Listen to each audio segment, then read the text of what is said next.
Bueno, muy buenos días, bienvenidos a nuestra semilla agustiniana, con la bendición para ustedes y para cada una de sus familias, augurándole paz y bienestar como siempre, todos los días, augurando que podamos siempre y cada día ir ganando más en esos espacios interiores para ser capaces cada día de ser mejores, ¿no? Y de construir mejor, pues, nuestro proyecto de vida. Un saludo pues muy especial a todas las personas que diariamente se comunican o nos comunicamos a través de esta semilla agustiniana, estas enseñanzas de San Agustín para la vida cristiana. Algunas veces surgen preguntas, ¿no? Y algunas veces pero las resuelvo más a nivel personal después, porque hay algunas semillas pues que a veces tienen un cierto grado de dificultad, pero la idea siempre es tratar de que no tenga un grado de dificultad, sino que nuestra percepción, nuestro discernimiento nos lleve de una manera tranquila y cómoda a ahondar en nuestra raíz espiritual, en la que habita ese Dios que nos comunicó la vida, es el mismo Dios que habitando en nosotros hace posible que podamos comunicar con Él. El tema es el modo como nosotros comunicamos, ¿no? Entonces, y a veces no es fácil porque decíamos, los distractores los tenemos y los tenemos cada uno y cada uno pues en ocasiones no nos conectamos porque estamos desconectados o estamos conectados con otras realidades, ¿no? Hoy tenemos una semilla muy interesante porque nada más y nada menos que nos habla de dos grandes temas de la vida cristiana y que fueron bien, pero bien polémicos en el tiempo de Agustín, el tema de la gracia y la naturaleza humana, la naturaleza creada y el tema del cómo la gracia actúa en el hombre. Y hoy vamos a hablar un poco sobre ese tema de la gracia y de la naturaleza, un gran tema que Agustín desarrolló durante mucho tiempo, ¿no? Entonces vamos a escuchar un texto que es bien interesante porque habla un poco sobre la concepción del pecado en San Agustín, el modo como San Agustín entiende el pecado. Obviamente que aquí Agustín lo está proponiendo en un escenario de polémica antipelagiana que llama, ya vamos a ver un poco ese tema, ¿no? Entonces vamos a escuchar el texto es bien interesante porque si lo escuchamos con atención nos conecta con muchas cosas interiormente aquí en cada uno de nosotros. El texto dice lo siguiente: ¿saben a qué blanco tira? ¿Saben qué pretende esta discusión? Ahí se va a abrir. Se abre Agustín con eso.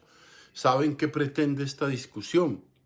Ahora dice Agustín, se quiere anular totalmente aquel testimonio del Evangelio. Agustín está polemizando con Pelagio. O sea, Pelagio quiere eliminar totalmente un testimonio del Evangelio. ¿Cuál testimonio? Dice, le pondrás por nombre Jesús porque él salvará a su pueblo de los pecados.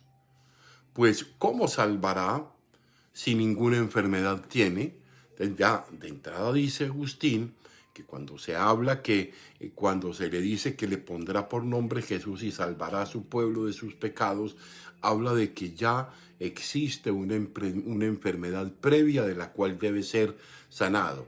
Entonces, ¿cómo iba a decir eso si no existía ninguna enfermedad o si ninguna enfermedad tiene? No tiene sentido hablar de eso, dice Agustín. Continúa Agustín. En realidad, sigue Agustín, en realidad, los pecados que según el Evangelio salvará Jesús a su pueblo no son sustancias. Y si creemos a nuestro autor, no podemos viciar la naturaleza. Oh hermano, bien estará que recuerdes tu calidad de cristiano. Esto es bien interesante. Recuerda que en realidad los pecados que dice el Evangelio salvará Jesús de su pueblo no son sustancias, o sea, no son cosas aparte que le vienen de fuera. No, es algo que acontece en nuestra realidad humana. El pecado acontece en mi única sustancia humana, lo que yo soy. no es algo aparte, no es algo que esté como añadido, que me venga de fuera, no. Por eso dice Agustín en esa exclamación, oh hermano, bien estará que recuerdes tu calidad de cristiano.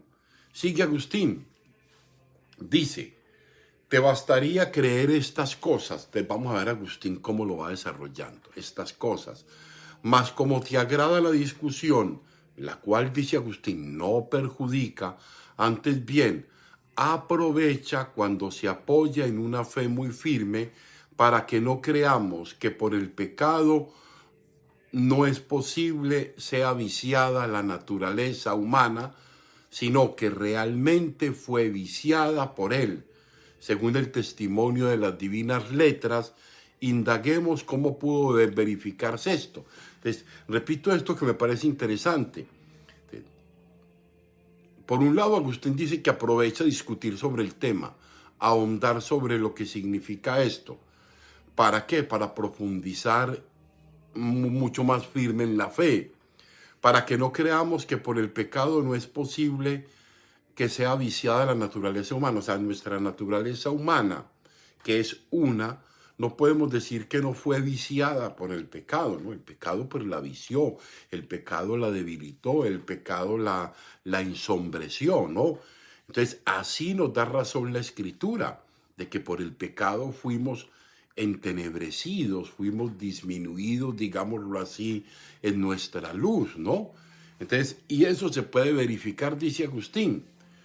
Continúa Agustín diciendo, convenimos el que el pecado no es una sustancia, o sea, el pecado no es algo que me viene y que yo no puedo hacer nada, no.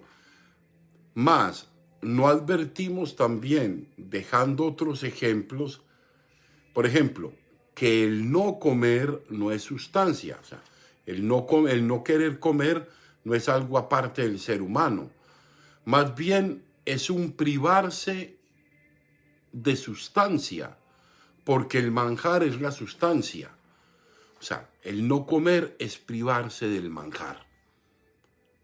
Pero no es que sea algo aparte. Esto es bien interesante. Vamos a ver cómo lo explica Agustín. Mire, él dice de la siguiente manera. El abstenerse de comer no es sustancia. Y con todo, la sustancia de nuestro cuerpo, él dice, es un solo cuerpo. Es un solo cuerpo. Sin embargo, la sustancia de nuestro cuerpo, o sea, la realidad de nuestro cuerpo, si totalmente se priva de alimentos, de tal modo desfallece, de tal modo se quebranta el equilibrio de la salud, de tal modo o sea, el no comer crea estragos en el cuerpo, ¿no?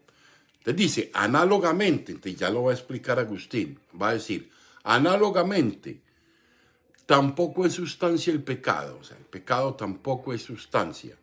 Dice, la soberana y auténtica sustancia es Dios, o sea, Él es, Dios es la sustancia completa y en Él no existen dos, es uno, ¿no? El único y verdadero alimento de la criatura racional, o sea, Él, Dios, es el único alimento de la criatura racional nuestra. Entonces, apartóse de él por la desobediencia, o sea, nos apartamos de él por la desobediencia y no pudiendo ya, por la flaqueza, tomar lo que debió ser gozo, escucha lo que dice, está seco mi corazón y consumido como heno, porque me he olvidado de comer mi pan. O sea, me dejé de alimentar de Dios, me dejé de alimentar del Señor, me dejé de alimentar en mi espíritu, entonces se debilitó mi bien, el bien que soy yo, porque fui creado a imagen y semejanza de Dios, ese bien se debilitó. Entonces dice que no es una sustancia aparte, que no es algo aparte, no. Yo mismo, en lo que yo soy, tomé malas decisiones, me equivoqué, tomé el camino que no era, entonces de alguna manera mi bien se debilitó, se ensombreció, como decíamos hace un momento, entonces me he olvidado de comer mi pan. Al no alimentarme bien, estoy débil, mi naturaleza humana está debilitada, ¿no? Es bien interesante porque, mire, este libro, vamos a hacer ya el comentario patrístico que gracias a Rubio, nosotros siempre ahondamos en este significado. Miren, este gran libro de Natura y Gracia está ubicado en una época compleja de grandes polémicas y donde Agustín sin duda es un personaje muy importante. Desde Natura y Gracia es la respuesta que hace Agustín al libro de la naturaleza del monje Pelagio. Pelagio, un predicador británico que coloca sobre la mesa uno de los temas que apasionó a Agustín en una edad ya adulta, de los 60 casi hasta el final de su vida. Lo acompañó siempre esta polémica pelagiana que insistía en que había una sustancia diferente en el pecado, ¿no? Ahora bien, encontramos hoy en Agustín la concepción del pecado y deja claro y es fundamental que pecado no es una sustancia, o sea, que pecado no es algo independiente, ¿no? El pecado no es algo por sí mismo. Eso eliminaría uno de los elementos fundamentales de Agustín, que es que el único que es absolutamente es Dios. No existen dos, es uno, ¿no? Y lo que tenemos es una escala ordenada, por ejemplo, dice Agustín, de belleza, de verdad, de contundencia, sustancia que explica las diferentes gradaciones del ser, ¿no? Es bien interesante. Entonces, no porque haya otra sustancia maligna en otro principio que no sea Dios mismo. Dios es el único principio. No existen dos principios, uno del mal y uno del bien. O sea, yo de las cosas malas le echo la culpa al principio malo. No, soy yo en un solo principio quien mal decidí y quien asumo las consecuencias. No, por tanto el pecado no puede ser algo aparte. El pecado afecta la sustancia. O sea, el pecado afecta lo que yo soy, ¿no? Esto es bien importante. El pecado afecta lo que yo soy. Entonces el pecado es el resultado de algo que me deteriora, de algo que me afecta. Y por eso coloca el ejemplo del hambre, ¿no? El no comer no es un pecado, ¿no? Porque no es sustancia. Pero el tema es las consecuencias de no comer, o sea, de un acto de libertad del sujeto que le hace daño. O sea, el no comer, el no alimentarme, trae consecuencias a mi naturaleza humana, la debilita, y eso lo podemos. Por eso cuando el hombre nace, según Agustín, y esta expresión me parece muy bella, dice, nace con un corazón seco. Eso le hace daño, pero no le quita que esencialmente sea un ser humano. O sea, muchas cosas de pronto nos han dañado, muchas cosas han deteriorado nuestra autoestima probablemente, muchas cosas han dañado la valoración que tenemos de nosotros mismos, pero eso sí, no puede dañar lo más sagrado que tenemos, que es que somos imagen y semejanza de Dios. Muchas cosas pueden estar lastimadas, pero está la gracia de Él, por eso Él lo va a decir en otros textos, solo mi gracia te basta, a la manera de San Pablo.